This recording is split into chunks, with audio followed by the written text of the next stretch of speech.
ក្រុមហ៊ុន YouTube ដែលជាបុតសម្ព័ន្ធរបស់ Google បានឯកភាពផ្ដល់ប្រាក់សំណងជិតទៅលោក Trump ចំនួន $24.5 លានដើម្បីប៉ះប៉ូវការខូចខាតមុខមាត់របស់លោកការសុខចិត្តសម្រុះសម្រួលគ្នានេះបន្ទាប់ពីលោក Trump ដាក់ពាក្យប្តឹងពីការកើតទុកមិនសុខចិត្តដែលនៅសុក YouTube អាចដំណើរការគណនីរបស់លោក suspend account ក្រោយព្រឹត្តិការណ៍ខែមករាឆ្នាំ2021កាលនោះក្រុមអ្នកគាំទ្ររបស់លោកសម្រុកចូលវិមានរដ្ឋសភានិងការជាការប្រតិប្រទប់គ្នាស្លាប់អស់មួយចំនួនលោក Trump បានបញ្ចេញប្រតិកម្មតបចំពោះដំណឹងផ្ដាល់ប្រាក់សំណងនេះលោកចាត់ទុកថានេះគឺជាជោគជ័យដ៏ធំមួយសម្រាប់រូបលោក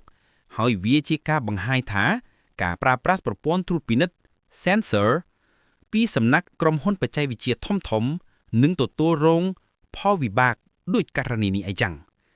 លោកបង្ហោះសារដូចខាងលើនេះនៅលើ True Social ជាបណ្ដាញសង្គមដែលលោកបង្កើតឡើងដោយផ្ទាល់ដៃ